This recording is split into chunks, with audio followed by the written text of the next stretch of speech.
Isn't that nice? Welcome back, ladies and gentlemen. There's nothing much I love better than hanging in on a Friday night, relaxing, getting all cozy, with a cup of bourbon, eggnog, and a little bit of Articulate with Steve McJones. Ladies and gentlemen, Manny Brown and Tyler Wolf. Those are not roommates downstairs, those are accomplices. Right, exactly. But yeah, so I started, 6 months ago, basically, doing, like I said, I've always been kind of into it, but I've been doing this for like 2-ish years, and so before then, like, that's the reason you were asking, like, are you just not going to hear my voice? It's, You don't want it to hear. Yeah, it's, basically. You edit it out. And it's a podcast with Steve, and you never hear Steve's voice. Gotta create that build-up. People just listen so they can hear People are like, maybe this will be the episode. Maybe he'll come in on this. Nah, but it's more about, like, the people.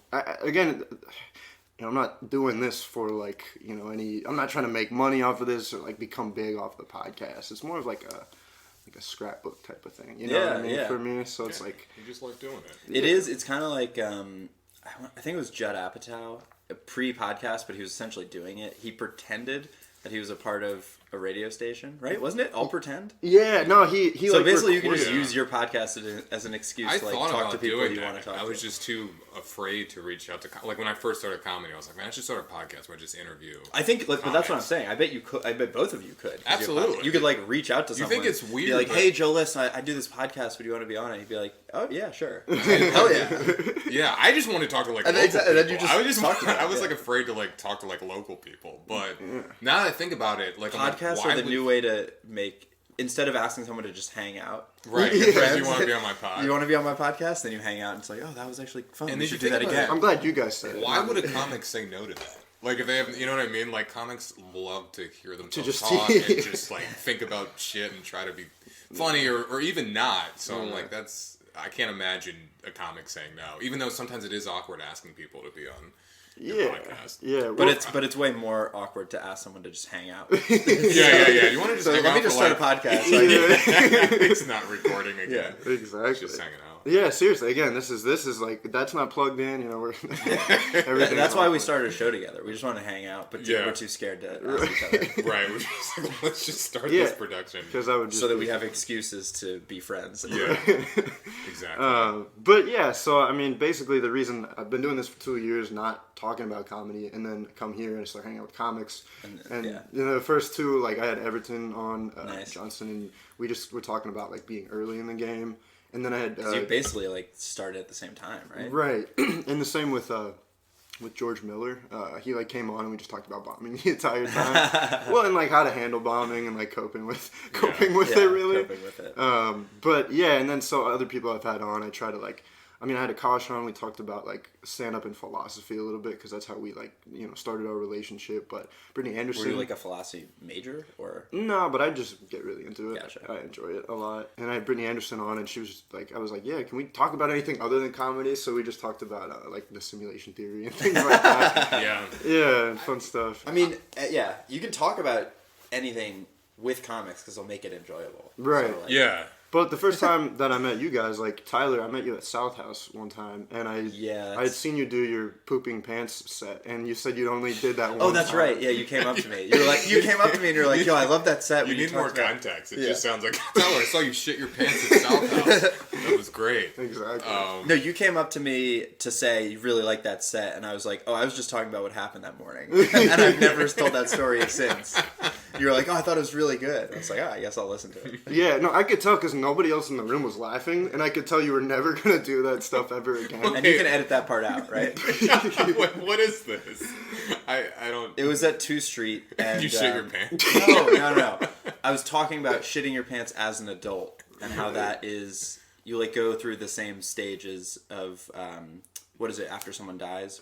Grieving. Yeah, the same stage. Yeah, the first is denial. You're like, there's no way I just shit my pants, right? And then it's accepting, like, I guess I shit my pants. Why isn't this on every show you do? That's what I'm saying. It's amazing. No, this is really Maybe good. I will. Maybe I'll bring it back. But it was also about... So this happened in quarantine. I was working from home. I actually remember it very vividly. I was over the stove making food. This probably hasn't happened to me since I was like 4 years old. And I farted. And I was like, that felt like more than a fart. And then I went upstairs and like literally went into the bathroom and I was like, well, these are trash now and I need to shower. Oh my god, I love how you shit. And your pants. and it was about how like I was very thankful that I was working from home. Yeah, exactly. So that this is just And that's what I'm saying. I like brought that up, and you're like, "Oh, I've never listened." Like I record every set and listen to most every one, but I've not gone back and listened. Yeah, I don't listen to them as frequently as I did when I was newer, and like I'd listen to every set. Yeah. But I want to get better at it because I think it's like helpful to hear yourself. Oh my god, that story's great. It is a great story, but that's kind of how I'll do it. I'll do it tonight. You'll shit your pants tonight. Yeah. I'll fart right now. I'm actually gonna quit comedy. I'm just gonna try to get really good at shitting my pants. Get like from home. Tactical, efficient with it. Exactly. And I wasn't even wearing pants too. I was just in my boxers, like making lunch, and I was just like, that felt. Oh man. Dirty. That felt dude. different. Yeah, that felt different. Yeah. But then there is denial. You're like, there's no way. That was just a wet fart. Yeah. There's no way I just shit my pants. For sure. Yeah. And I like kept making it. And I was like, that doesn't feel right. Have you ever done it when you're like in front of your friends and you're like laughing about the fart, and then immediately when you realize it, like the face, you're just shit. Yeah. Like it just No, I've never shat my pants in front of my. Well, except just now. But besides that, that happened to me.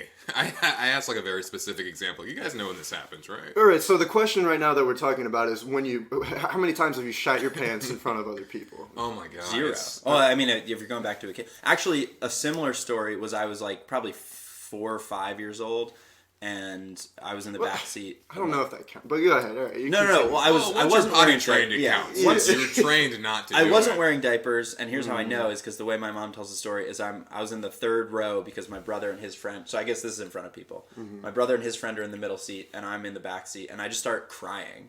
And my mom's like, "Tyler, what's wrong?" And I said, "I'm just so sorry, Mom." Like I let her down. She was like, "What happened?" I go, "I thought it was just a fart." And it was more. So it was very similar from being a 5-year-old and being a 28-year-old. Similar experience. Very, very similar. And you had to go through the process. Yeah, I called my mom and I apologized. I'm like, I'm a failure. I let you down. I thought it was just a fart. You trained me and I never stuck. Yeah. Well, and I want to get back to Manny pooping his pants, actually. Yeah. So you said in front of people. See, that's more embarrassing. This was, it was in front of my best friend. And I don't know if he knew. Okay. But I was like I was on the playground and like I was like, we fart in front of each other all the time. I mean, we still do. It's hilarious. I mean, it's just that's all we do. This is like a couple weeks ago. Yeah, this was during the quarantine, and this was probably in like 5th grade. That I remember vividly. I'm sure there were other times, but yeah, I was like laughing and I like farted. And then I you're laughing, and then all of a sudden you're like, ooh, no, that's not what... This was in school? Yeah, this was like on the playground. Oh, jeez. Which I'm wondering how I I was about to say, because there's a certain age at which you stop bringing in, like, a spare set. Like, parents have to send in an extra set of clothing with their kids. Yeah. I remember in elementary school, like, if someone shit their pants, because this was apparently an epidemic, they used to have, like, you could tell because they would come back from, like, the nurse's office with, like, orange sweatpants, like that clearly they did not bring to school, because I don't know if you guys have this, but like it's like prison sweatpants. Yeah, they just to let everyone know they did something bad. Yeah, exactly. But I remember like some guy shit his pants when I was in elementary school, and like they came back with like bright orange sweatpants that clearly they did not come to school with. So that's how you knew. That's incentive to not shit your pants again because it's bright orange. Everybody go. No, like lit in that moment, like you're like, I gotta hold it the rest of the day. It's orange and it'll be very visual. And I'm wearing these ugly sweatpants. They don't match with shit. Like it's impossible to match with that. But you get to wear the comfy sweatpants for the rest of the day. Yeah, you know what I mean? Do they let you keep them at least? I don't know. Probably not. I don't know. I wonder who the sweatpants are. Well, they're probably like lost and found pants or something like that. You wear they give you like tidy whities. They just have like a fresh pack for every kid who's just we go through like 8 of these a week. There's so many kids. I don't remember specifically pooping my pants in front of everybody, but I remember this one time where I knew it was coming, and I was like going to the bathroom, and I almost made it, but it landed in my underwear as I was like pulling my pants down. And it was like, well, at least it's not caked up in there. You know what I mean? It was. Yeah, but You still shit your pants. Yeah. But I want to talk about shitting your pants the entire hour. That's the direction your podcast is going. I think it's hilarious. I hate when comics act like they're too good to talk about shitting and farting. I think it's funny all the time. Well, so, I mean, I guess we could get into that a little bit. I actually did a lot of, when I first started, I think a lot of comics start with that, is like shit jokes and like porn. Sex. Race. I have not done. Well, actually, no, that's not true. I did a lot of race too. But I was gonna ask, like, so I mean, I talked to a couple people about it, and they were saying, he was like, this one guy specifically was like, yo, like I've heard some of the jokes you do, they're just like shit and like porn jokes, and I can tell you when you're doing that, you're alienating like 90% of the audience that you probably want to get. But when you're starting, you don't know how to make your own experiences funny. Okay. Unless you start when you're 32. No, I actually don't do a lot of. I don't have any shitting or farting jokes, but I still. You talk about it off stage a lot. I'm just constantly shitting my pants. So what else am I gonna talk about? I've heard you get up on that soapbox of like shitting and farting is funny multiple times. Oh really? Yeah. That's so funny. Yeah, I think it's funny and I think it's hilarious but I don't talk about it on stage. But I think I want to get better and then bring it in. Like I have more skill, so I can talk about it in an interesting way as opposed to like just you know what I mean? Like I don't. I have lots of bits. We've talked about this before of like. When we're better, we think we'll be able to pull it off. Yeah. So right now it's just in the notes, and it'll stay there for a couple of years. I've got pages and pages of fucking... But cool, yeah. So, like, kind of going along with that, are there any... how did you get... We'll start with Manny, because your last name starts with a B, and I thought about this. Right. Like, how did you kind of, like, get into it? You were like, all right, how am I going to organize these questions? 2 guests on a podcast? It's insane. First come, first serve, that's anarchy. Left to race? Nah, I got to recover from the Hitler thing. Can't do that. We'll do last name. Last name, that works. That's the most neutral way to do it, I would say. All right, cool. But yeah, so, like, when did you decide that you were going to be a comic, and, like, what made you do that?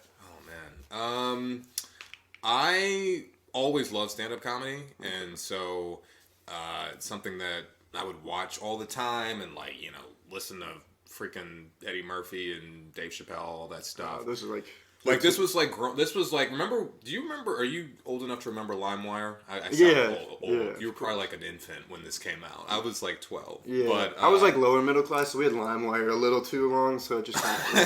You're still using it. You're still That's what your podcast is. You have a big following on LimeWire. It's not on YouTube. Or do you guys remember Kaza?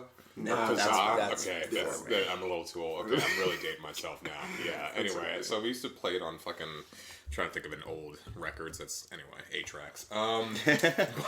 Anything? You guys remember vinyl? You were around when that came out.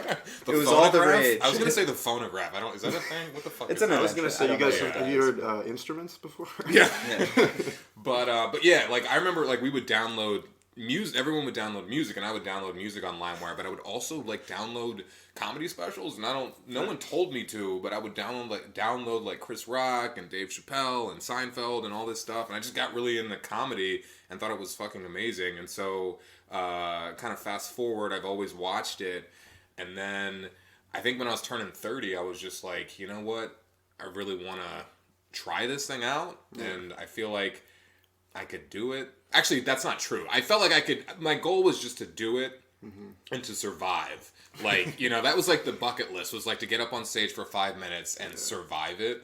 Just at least once, right? Just at least once, yeah. I think, like, before that, I had been writing these, like, satirical articles online. Oh, really?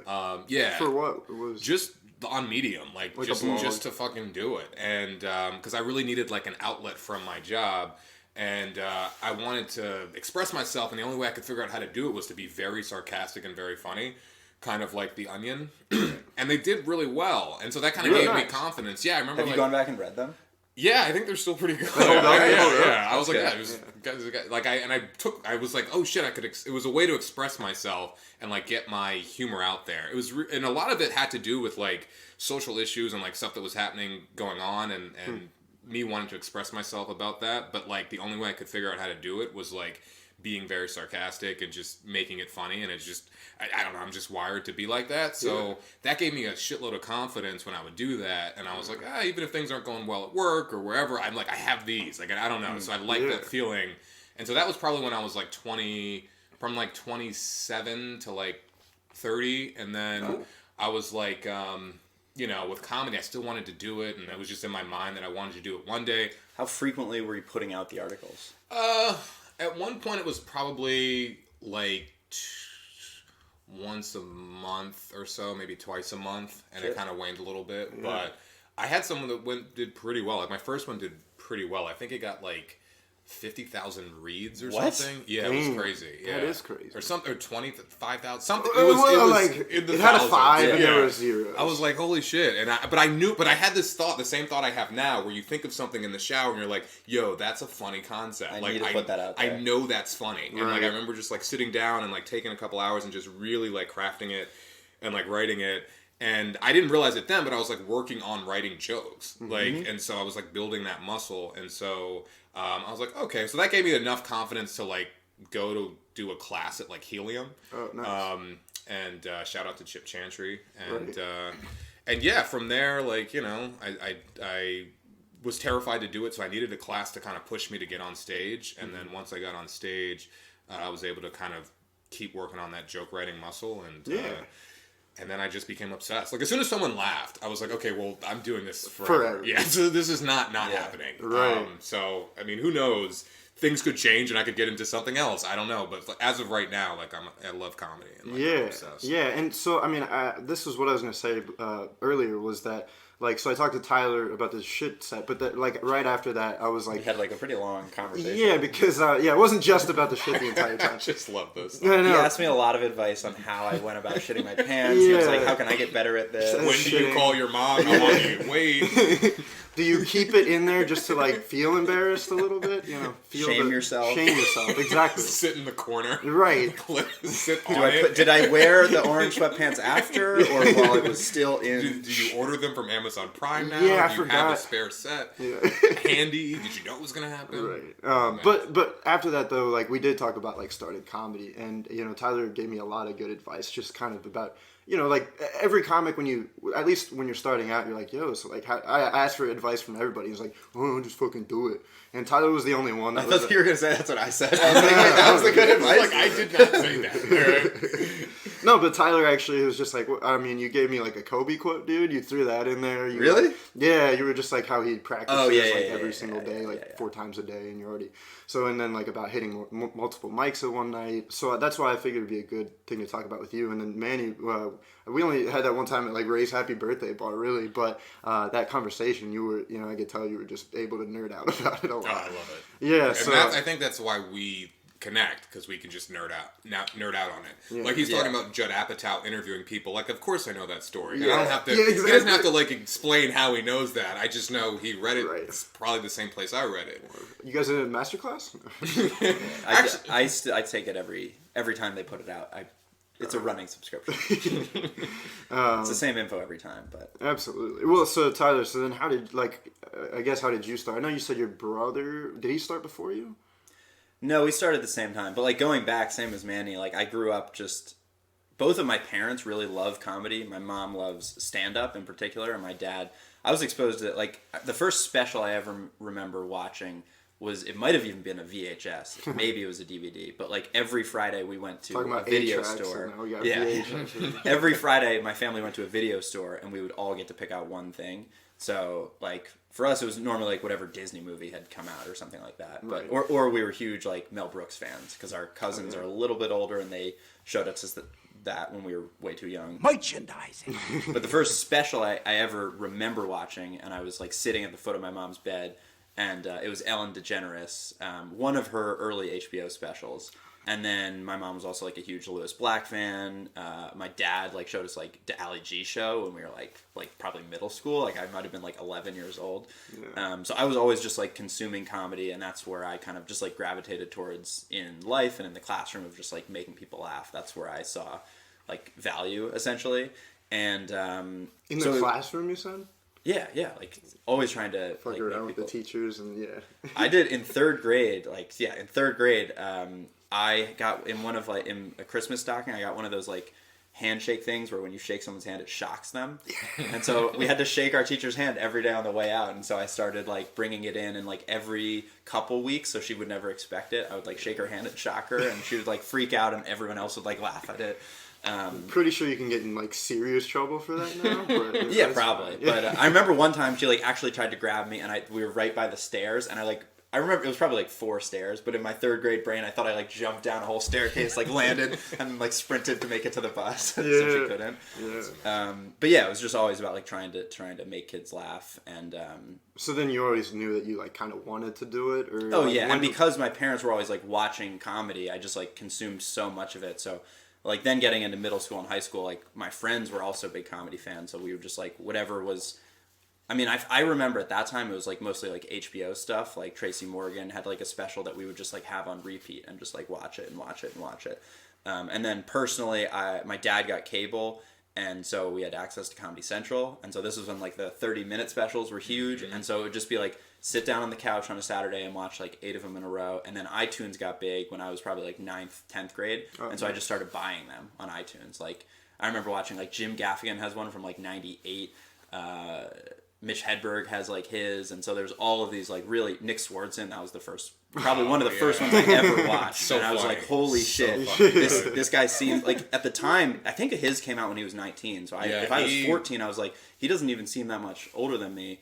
I mean, like, I watched it way later. Right. But I was just like, he doesn't even seem that much older than me. He's still kind of like a child, and he's just, like, having fun up there. Mm-hmm. And so I just, like, ran through those Comedy Central ones of, like, either buying them. I probably still have them if I were to, like, log into my iTunes account, like, have access to them somehow. Yeah. And then always knew I wanted to do it. My friends and I would actually, like, sit down and write jokes together in high school. Like, none of us had any intention of doing it, but we would just be, like, essentially, like, breaking it down, like what's funny about when the teacher calls on you and you don't know the answer to it, or like what are the strategies you use to not get called on. So we would like essentially try to construct jokes and like make each other laugh. And then there was a coffee house at the end of senior year, and they signed me up for it. And they signed me up. No, they did. And then they're like, oh, we put you on the list. So then I had to, I think it was maybe like a week before you had to like put your name down. So then I'm a huge procrastinator. So like after school, I went home and like kind of compiled some of our ideas and picked the ones that I liked. And so that was the first time I ever did it. It was like the end of senior year, and then did it like a handful of times, like could probably count on my hands and toes like through college. And I always knew, like even back then I was like, oh, this is what I would want to do with my life. And then so like basically after graduating college, it was like 6 months later, and basically the thought that I had was like, okay, this is something that I want to do.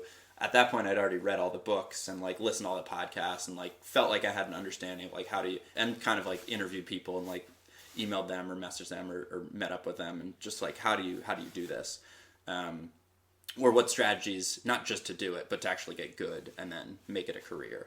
And so starting in like it was one of those like, here's my New Year's resolution heading into 2017.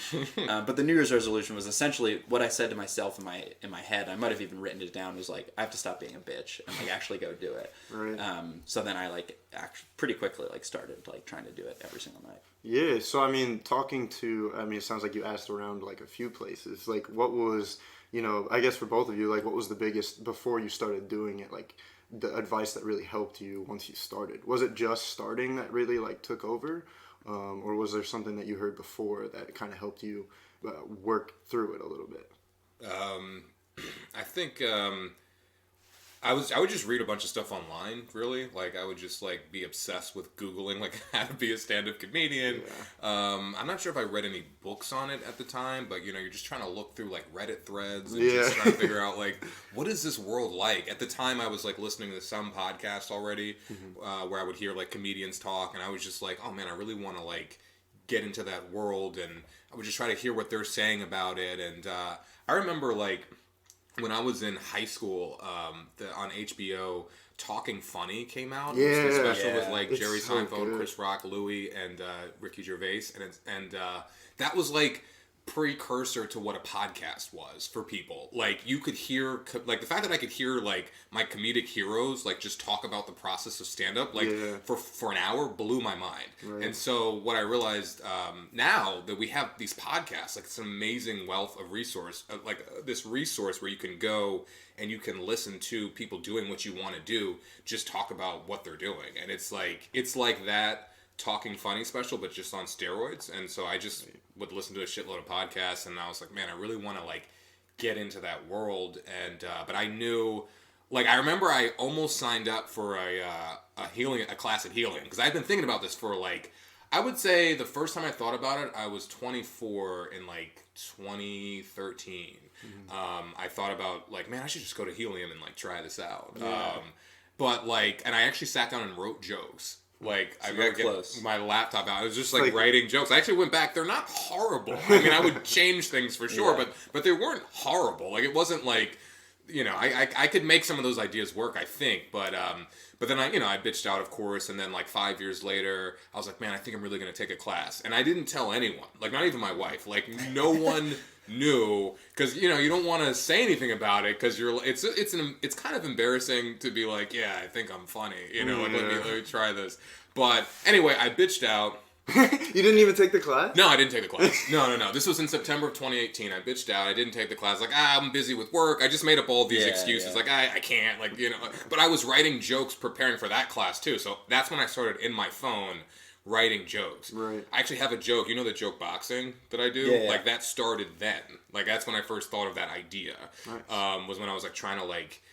it was a year before you ever... Was a year before I actually... like 9 months or so before I actually started doing it. And, like, I didn't realize how to properly construct the joke until I started doing stand-up. But I had the idea a few months later, like 9 months earlier. But anyway, so, like, that's September of 2018. And then I'm like, I can't do it. And this is kind of embarrassing, but then my wife got me on watching the Marvelous Mrs. Maisel. Yeah. And she was like, look, I've been watching this show, and I remember her telling me, like, right around the time I was thinking about doing the class, she's like, I started watching... Had you not told her again? I had not told her, no. And she was like, I'm watching this show, and she told me the synopsis of it and what it's about.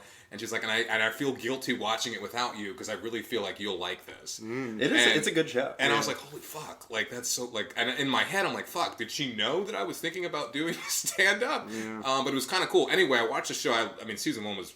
I still like the show, but season 1 was fantastic. Yeah. And I think things like that were like, all right, just stop being a bitch. Just try it. Right. So we had that same thing of, like, you keep saying in your head you want to. And then exactly. And so I turned 30 in January, and then I made a few more excuses, and then by June of 2019, I was like, all right, I took the class. I told my wife literally I already signed up for the class. Did not tell her, and then, like...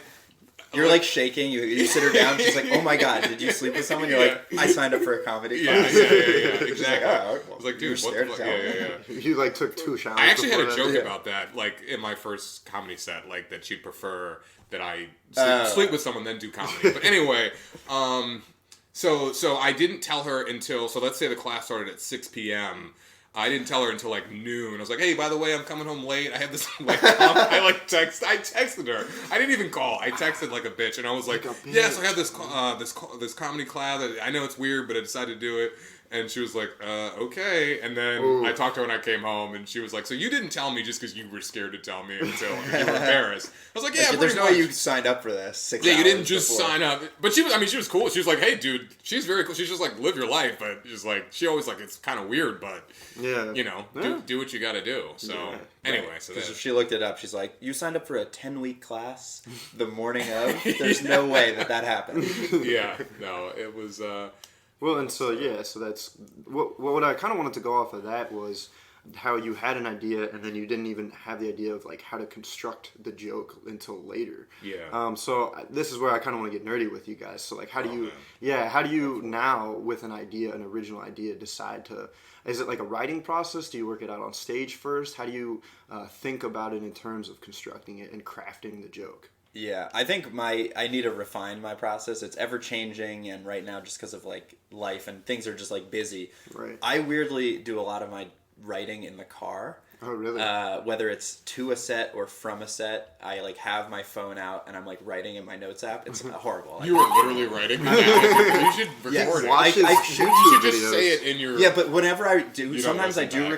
No. Oh, no, I don't record it like that. Sometimes I do the voice to text. Oh. And then I look at it and I'm like, oh, she got it all wrong. Siri, come on. You might just want to just, like, sit, like if I'm going to a set trying to figure out what the fuck I'm saying, I might just record it. Literally, like, just record it so I can hear the audio recording later and be like, oh, that's how I said it. I've also heard people say that to me also because, like, do well kind of in the moment and on stage. That's what So it's like, why am I like writing things out and then like that's not how I perform. Yeah.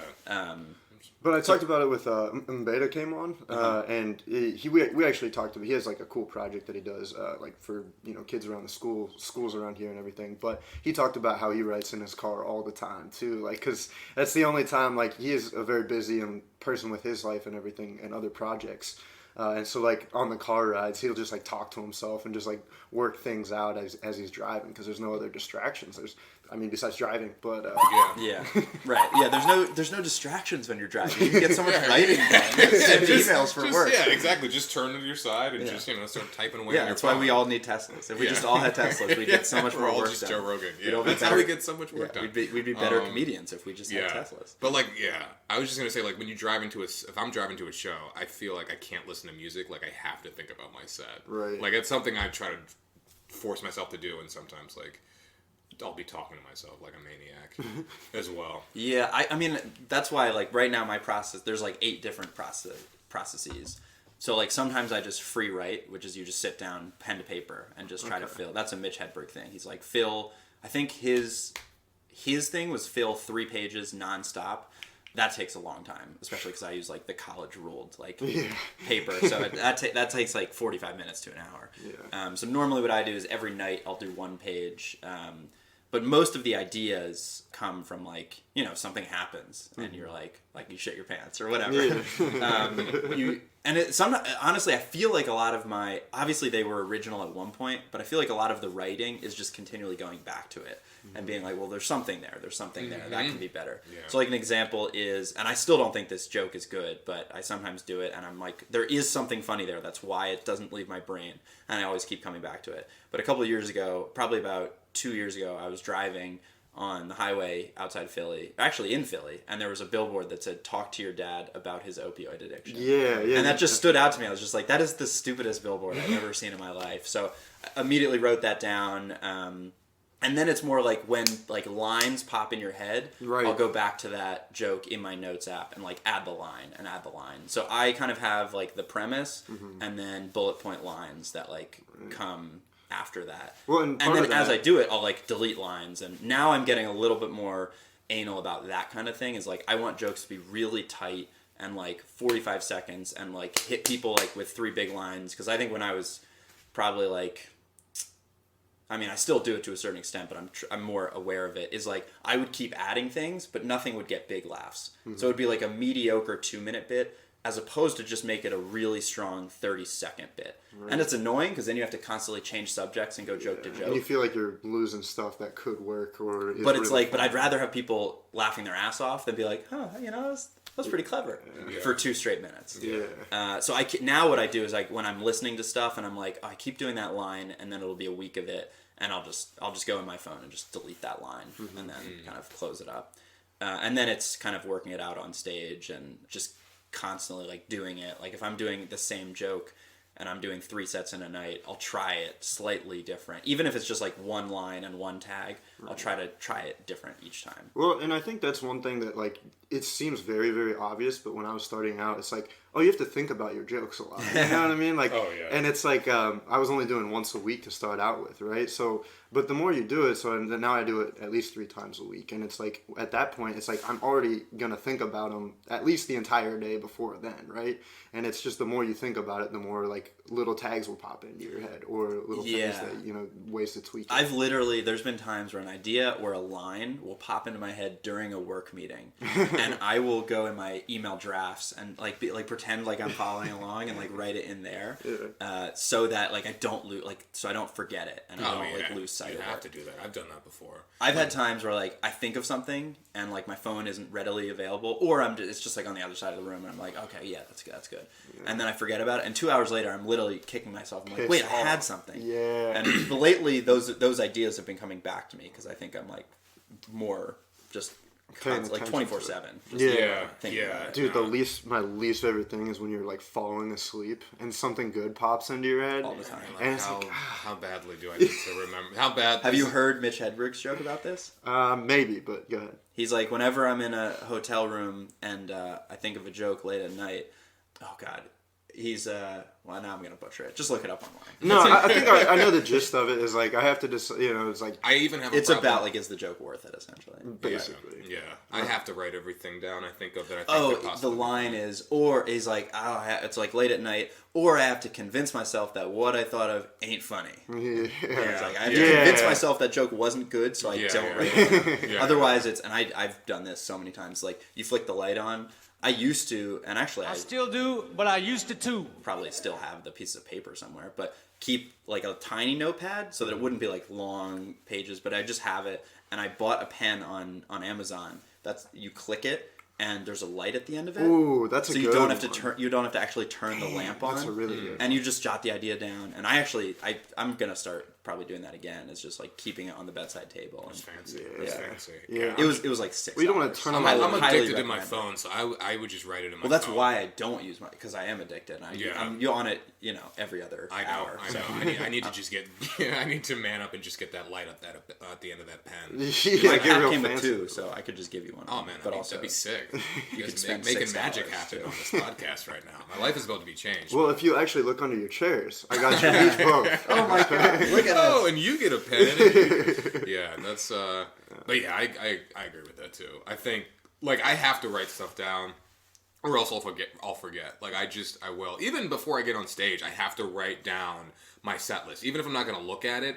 For whatever reason, like I have to mechanically like write down the topics I'm going to talk about, or else I'm on stage like, what else? Because I'm just an idiot when it comes to that. But once I get into the joke, I'm into it. But like even remembering like the 6 things I'm going to talk about, like it can be difficult especially if they're new. Yeah. So like for me, I don't usually freehand write like actual jokes out. I usually do that in my phone, even though I think it probably would be better if I wrote it stick freehand and it would stick better. Right. But it's also just not efficient, and I also think of stuff wherever I am. I remember one time like I was like working out like on like an exercise bike. You jumped off. I didn't jump off. I think did I text? I like used my Apple Watch or something and like texted like Geneva or something, and like, could you write down Miley Cyrus? Like, just like, I'll know what it means, or whatever it was. And or maybe did I text myself? I can't remember. I did something where I like said like Miley Cyrus, just so I could remember this thought I had. Do you remember what the joke was?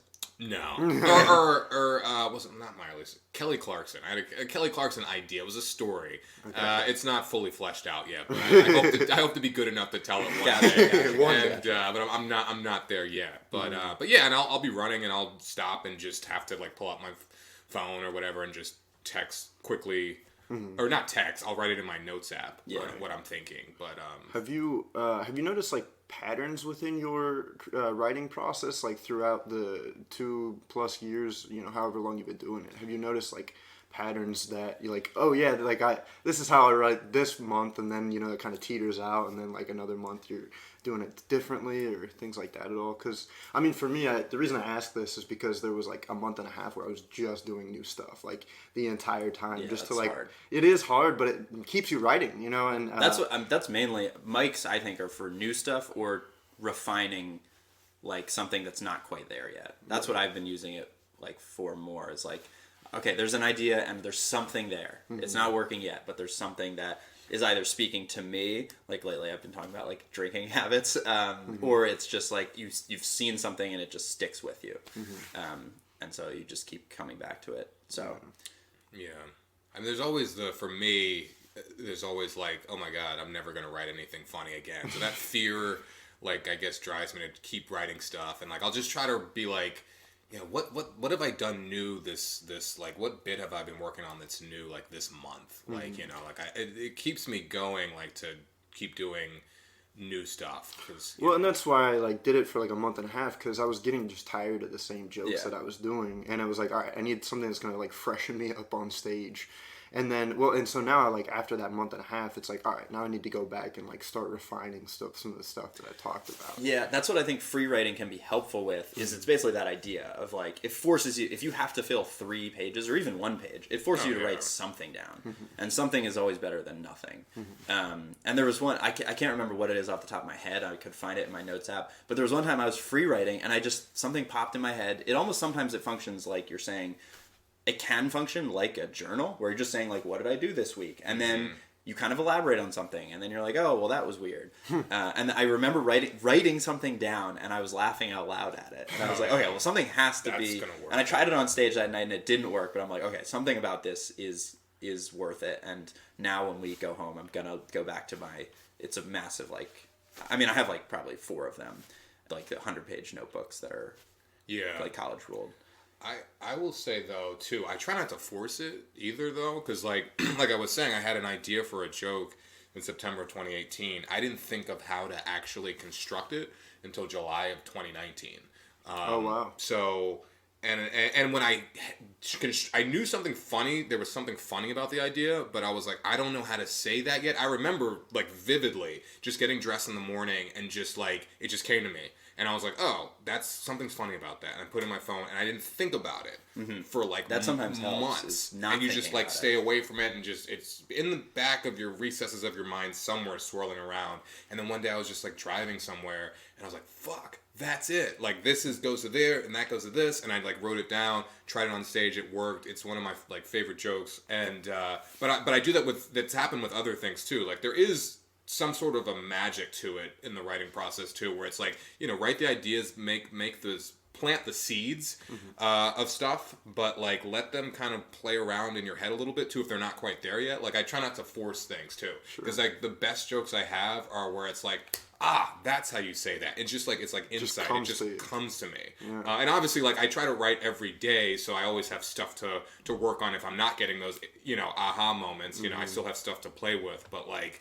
I think my best jokes are like the ones that's like, that's how you say exactly. that. And I don't necessarily do this, but the same process is happening when you're just like talking something out loud. Whether it's with someone or you're alone, you're just in therapy. Yeah. You're just talking it out and like just like trying to find like needling until you find it. And then the other thing is pretty much the only books that I read, probably 75% of the books that I read are like psychology books. And like, I don't know how to describe it, but like optimization type books, whether it's like sleep or like efficiency. And that's like a problem solving method is if you're working on a problem and you're stuck. Same with like writing a joke. If you leave it, there's like, if you sleep on it, that was like a thing is actually your subconscious brain is working on it. You just don't realize it. Yeah. And then you'll kind of have that moment where it feels like a light bulb, but actually technically what's happening is your brain is thinking about it. You're just not aware of it.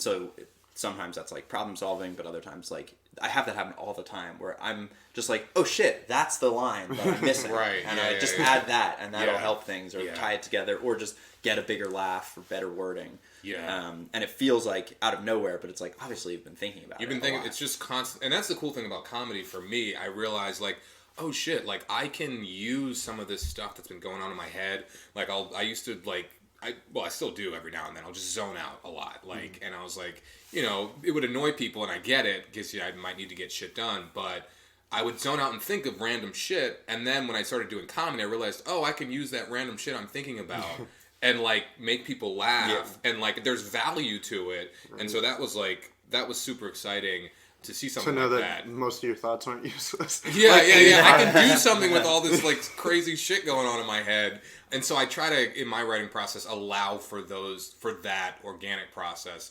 too. Is just like, I don't have and maybe I should, but I don't have like a set time I write. I just tell myself I have to write something funny every day, and it could be just a word, but it's usually longer than that. But like.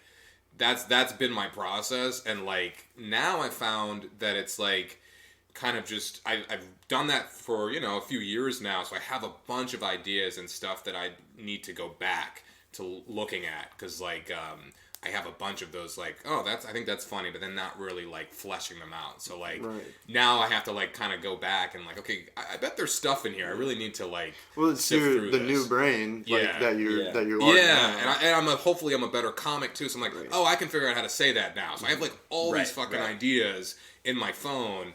And so that's part of my process too now. It's kind of like going back at like random times, like April 20th of 2020 or whatever, or 420. I don't know why I picked 420, but like I don't know why. I didn't write. That's like Ryan Foster and I. Shout out Ryan Foster. So funny. We were hanging like 2 days ago, and we were saying how sometimes we just go back to like very early parts of the notes, which in the moment you just didn't know how to make it work. But we were both like, yeah, there's like really good premises in here. We were just bad comics. Yeah. I go back to my stuff I wrote. It's the reason people get into comedy. You're like, I think I'm funny, and I observe the world in a particular way. But then when you start out, you're not actually good at... Because it's hard to, like, actually perform it. But yeah, like, I look back at my stuff I wrote in 2013, and I'm like, this is actually not bad. I just need to figure out how to... Like, I could twist this in a way, these ideas in a way that, you know, I think could make them work on stage. Mm-hmm. Like, but at the time... You know, I'm sure I would have been god-awful had I gone up and tried to do it then. But yeah, you were still trying to think about how to get up on stage. Right, first. I was too scared to even get on stage. But... You're still years away from that. Yeah. But they're not horrible. So you said you were hanging with Ryan. Were you podcasting, or like, what was that? Are you guys like a thing? Or... Yeah. We were starting a new podcast. You guys are dating? So, Are you guys a thing? I was going to ask him to hang out, and then I got scared. So I was like, do you want to start a podcast? Called Ryan and Tyler? Talk comedy? Ryan and Tyler get beers together. It's going to be at a bar. They have speakers in the chairs. Don't worry about it. It's fine. Yeah. He showed up. He was like, "Where's the recording equipment?" I was like, "Don't worry. They're capturing this. It's all live." Yeah. It's live for the other people around us who are not sitting at the table or looking at us.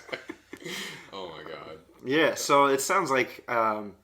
Because, I mean, you guys know David Lynch. He has one of those, like, masterclass things. Yeah, the director? Yeah, the director. Oh, yeah. And he thought, his was, like, all about just creativity alone. So, like, his kind of concept, I like the way you put it, Manny, where it was, like, he was just like, yeah, these ideas just come to you. You know what I mean? They just, like, you have to, like, be open to them coming to you. Yeah. But yours, the way you kind of look at it is, like, I mean, yeah, they just come to you, but it's not out of nowhere. You know, you have to, like, prompt...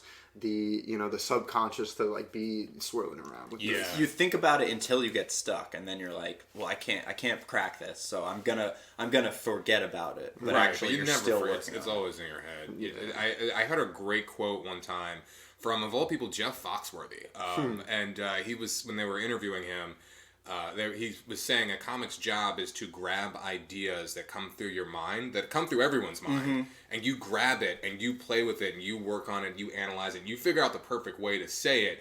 And that's the magic of comedy. Of like, when you hear a good joke and you're like, shit, I've thought of that a million times, and I never could quite verbalize it like that, or maybe I even did and I just never said it out loud. And like, that's why I fell in love with comedy. I'm like, holy shit, how do these people understand the human condition so well, where they're verbalizing things and they're observing things and articulating things like that. Yeah, articulating. But that always stuck with me. So that's kind of been how I've been thinking about it. Is like, I have these ideas swirling around my head all the time, like literally just all the time. I feel like all comics do. Oh yeah. And so you just a matter of like grabbing them. And for me, grabbing them is putting it in my phone, just the idea at least, and then I can work on it. And I think those are some of like the biggest compliments that you can get as a comedian, is when someone, either another comedian or an audience member, is like, oh my god, I've always thought that, I just never, like, you said it so perfect, like I've always experienced that, and like thought it, whether it was that's like, a comic's orgasm when they hear that. Or the other side of that, which is semi-related, even though it sounds opposite, is when people are like, oh, I've never thought of it that way. But they still laughed. Brent Morin, if you guys know who he is. Yeah, he's a really, really funny comedian. I've actually seen him live before, and like so much of his stuff, I'm just like, oh my god, I've always he's a perfect example. He's like very Do you know who Brent Morin relatable. He's this guy. I think he's out in LA now. He had a special on Netflix. Okay. Yeah. But I don't see. And he's been on a couple TV shows. Is like, he was on Undateable, if you knew that show. But I feel like he flies on it was like a classic multicam sitcom that was just like line, big laugh. They're like in a bar or whatever. But his stand-up's really good. And I remember, I think we've talked about this, but when I was like in between the Comedy Central stuff and before Netflix was huge, it was just like videos on YouTube, and the Laugh Factory was like one of the places where you're just like, oh my god, there's so much comedy, and you just recognize that background. And he has a lot of clips from the Laugh Factory where I'm just like, god damn, like I've experienced that verbatim. Oh my god, never knew that could be its own joke. He has a joke about like saying bye to someone at a party, like a girl at a party, and fucking up saying bye, and it's just, it's fucking brilliant. And it's, you see stuff like that, and you're like, it's so inspiring. It's like, I want to capture something so common and just like relatable, but like turn it into this huge thing. And that joke is hilarious. a perfect example of so it's good. that thought that crosses your mind where I'm like, how did I just fuck up saying goodbye? Yeah. So he grabbed it, and then what he does, which is what a comedian should do, is just heightens the shit out of it. And everyone's like, oh my god, yes, that's what was happening in my brain, but I never knew how to say that. Because what was happening, I was just like, it's oh my such god. a good It's example. it's the same way with that Louis bit where he talks about getting high with a bunch of 20-year-olds. And Yes. getting way too high. Yeah. It's like, dude, the line where he's like driving, and he's like, I realized I've been driving for 20 I love this line. I never, without realizing there's a whole field of responsibility. He never looked out He was the like, window. he was like, I realized it been about 20 minutes and I looked in the since I had looked through the front. in front of the window.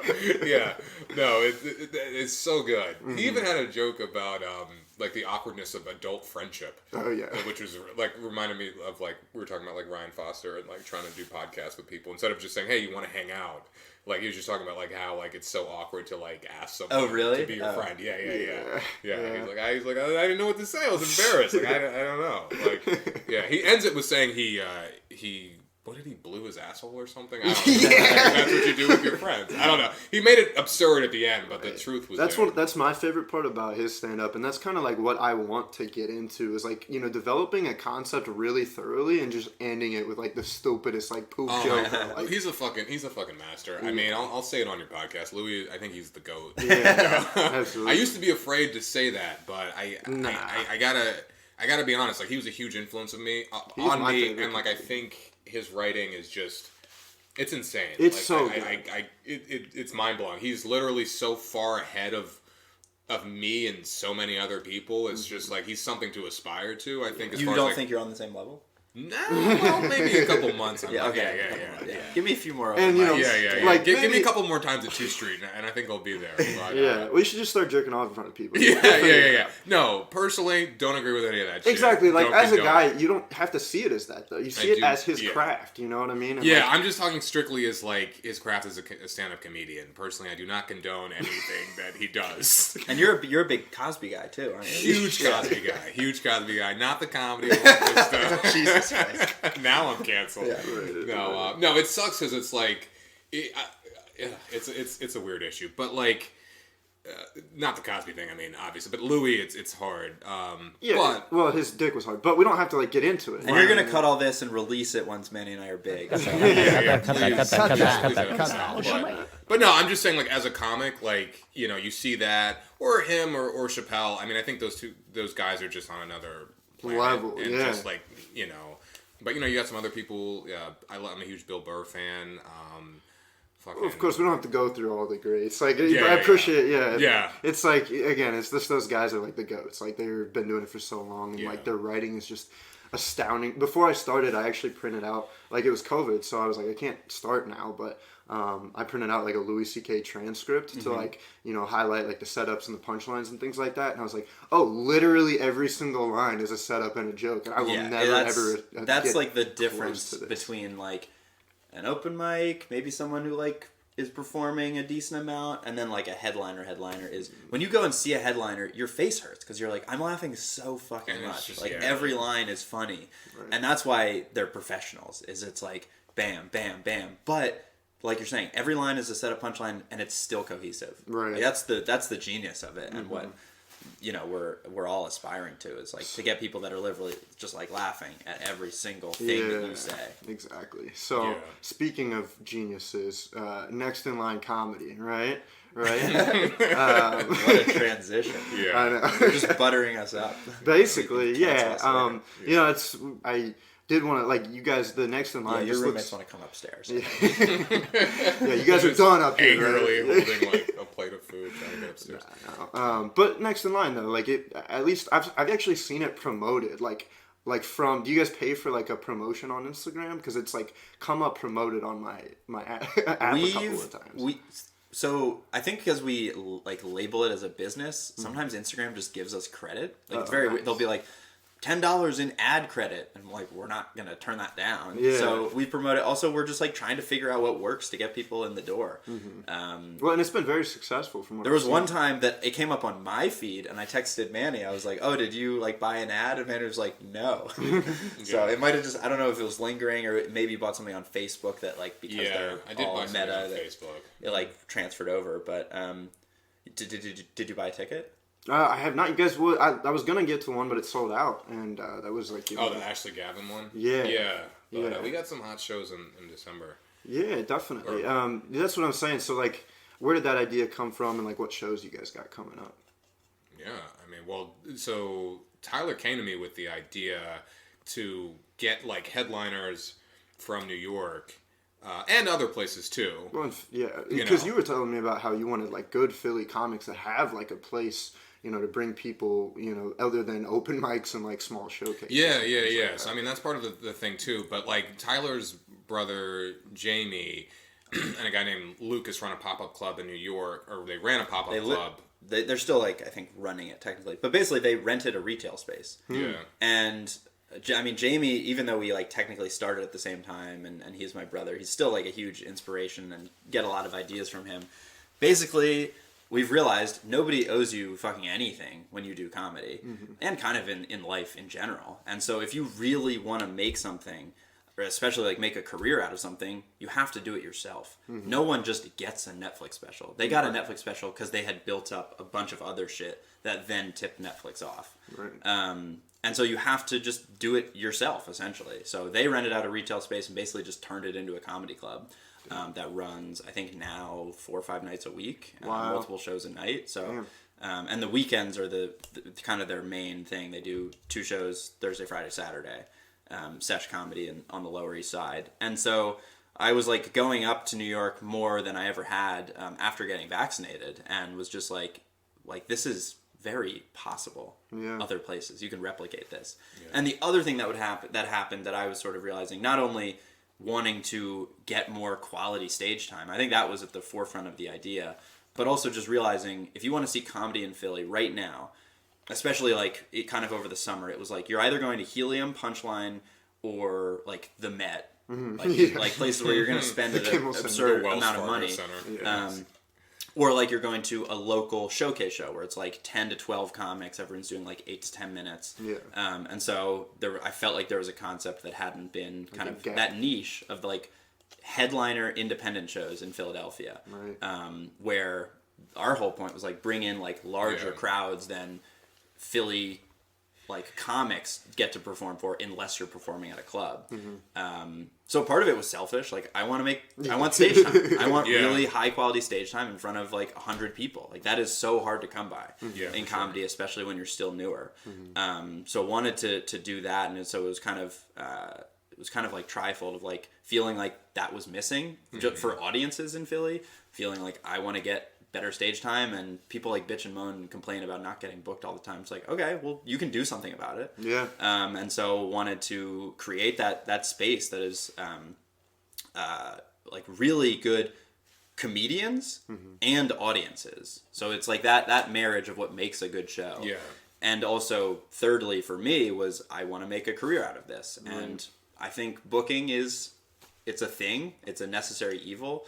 Like for me as a comedian, like that's my goal. I want to be a comedian, but you have to produce the shows, and that is a part of it. And so like we're actually making money on the shows, and it's like to the point that yes, it's really fun, and that's an added bonus. And really why I'm doing it is for the stage time, but you're still making incredible connections, and like we've met some like ridiculously talented people who the whole point of the show is next in line of they're not yet performing at a Helium, but they're still capable of absolutely crushing an hour-long set. So like our headliners have done between like 40 and 50 minutes, and it's people leave the show and they're like, holy shit, how did I not know who that person is? And that is the whole point of the show. Nice. And I feel like people, I knew, and Tyler knew, just from being in stand-up and like seeing comedians in Philly, seeing the comedians in New York, like we knew we had the product. It's just people in Philly don't understand. You can see someone really, really good. Like you haven't seen them necessarily on like,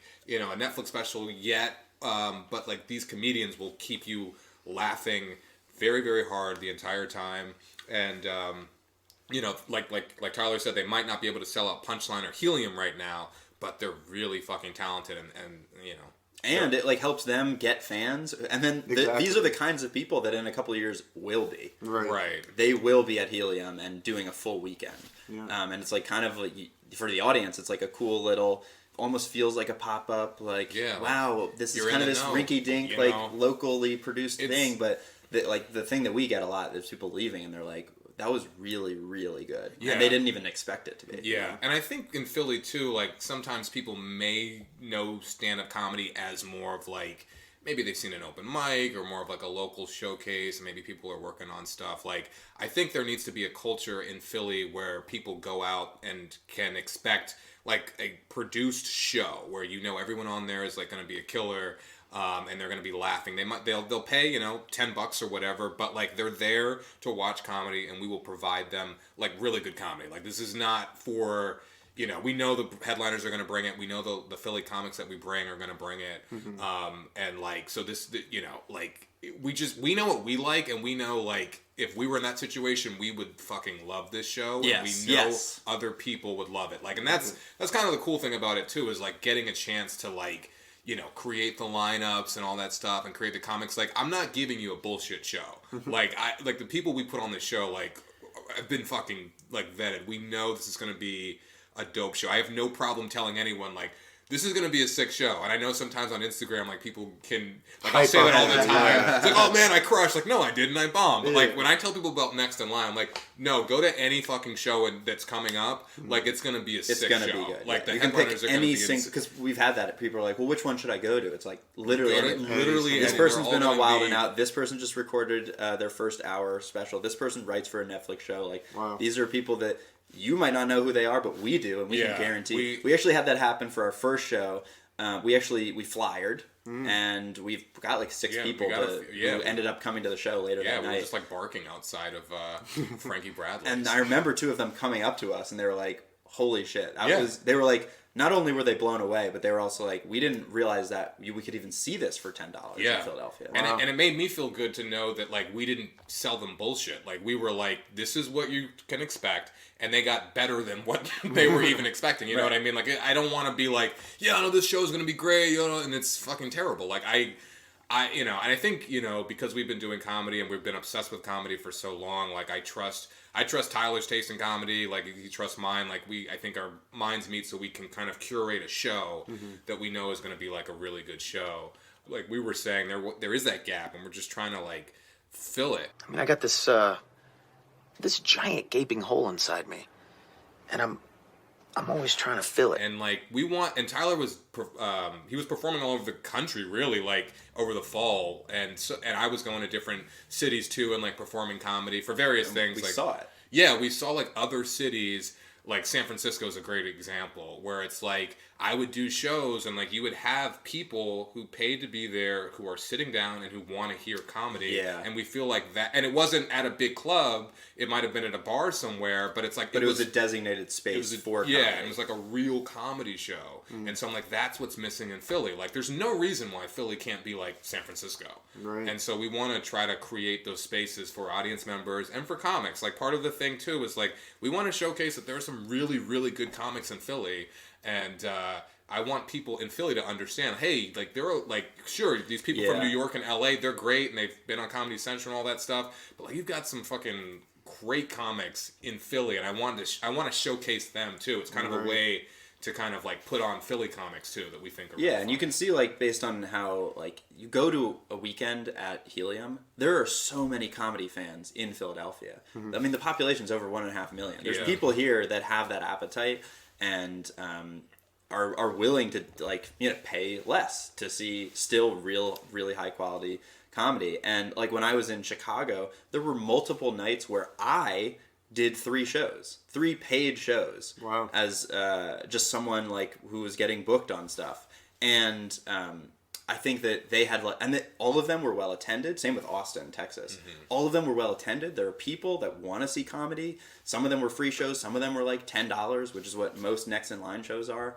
And the audience was there, and they were having a really good time. And we were just like, that's not happening in Philadelphia right now. Yeah. And wanted to to kind of fill that gap. Yeah, no, that's awesome. I mean, I've kind of noticed that too. Is like I'll see like I go to open mics, right, and then there's like people, so and then there's like a gap, and it's like these people that are like, oh, I will never ever talk to them ever, Yeah. and they're still just like the best in Philly. That's not even like best in New York or anything. It's like it feels like there is that huge gap. So I do like appreciate you guys, filling that need. I like to call it my my god hole. And like it's a little selfish because of the stage time, but also you don't know how many other comics. I mean, you do obviously.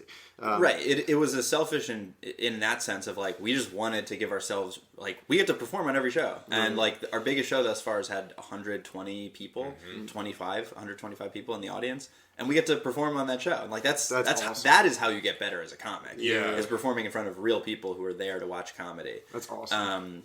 And so ideally, I mean, I don't want to like sound like, I don't know, toot our own horn, but ideally everyone can start doing this in multiple places in Philadelphia, so that it's like you could go see that on a Tuesday and a Wednesday and a Thursday. I think that's better for the audiences and it's better for the comedians because that's how you're going to get better. Yeah. Open mics are a great way to kind of tweak things and kind of feel ideas out, but you never really know if it's like going to work until there's 100 people in the audience who are like, we paid $10 to be here, so let's see a good show. Yeah, absolutely. No, absolutely, for sure. It's cool. Yeah. So, where are the shows? Where you can buy tickets? When are they? New ones coming up. This will probably come out in like a week or two, so keep that in mind. But I mean, is there? I guess the Next in main Line place Comedy would be Instagram. Next in Line Comedy, and then there's also a link to our Eventbrite, nextinlinecomedy.eventbrite.com, or it's nextinline.eventbrite.com. Either way, you can follow Eventbrite too, and that's like where the shows actually get posted.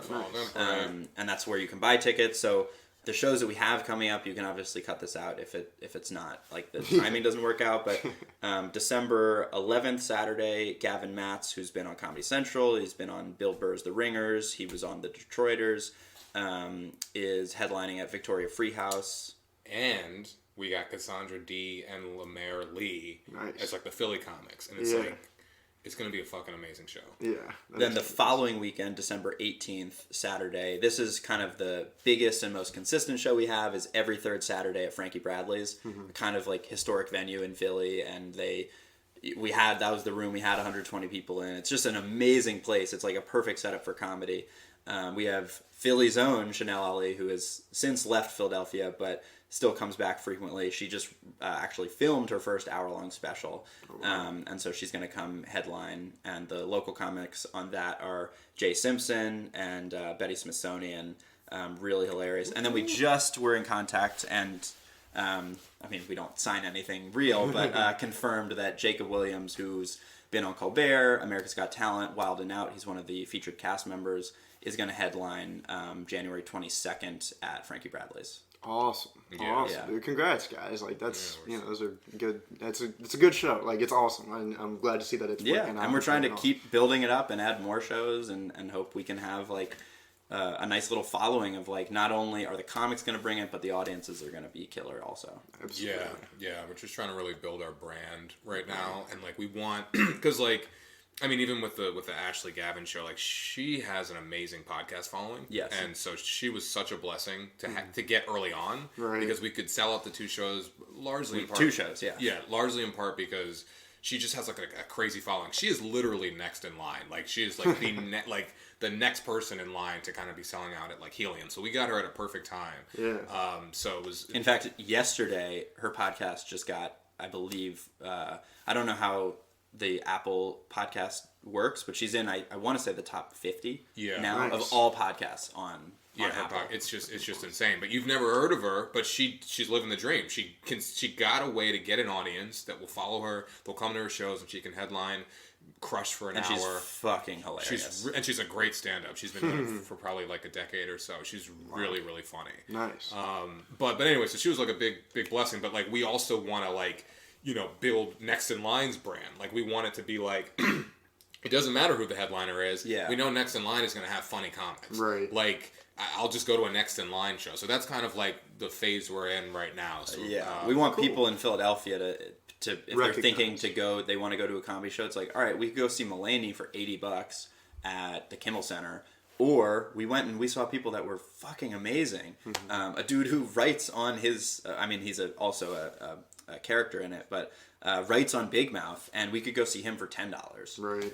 And then there's like no drink minimums or anything like that. But then it's also like a little more casual, and like you can just go hang out, kind of like talk to the comedians afterwards. And so it's awesome. It's really, really fun, and we're glad that we're just starting out, but we have some pretty big plans, and I'm hoping to continue growing. Yeah, a little bit. Absolutely.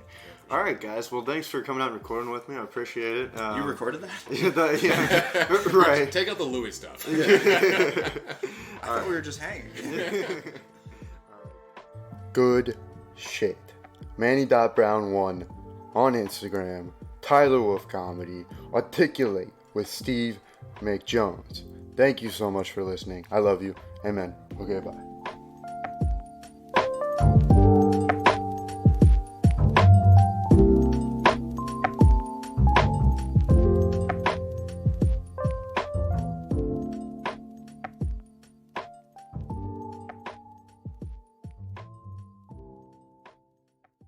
And I said, I'm leaving!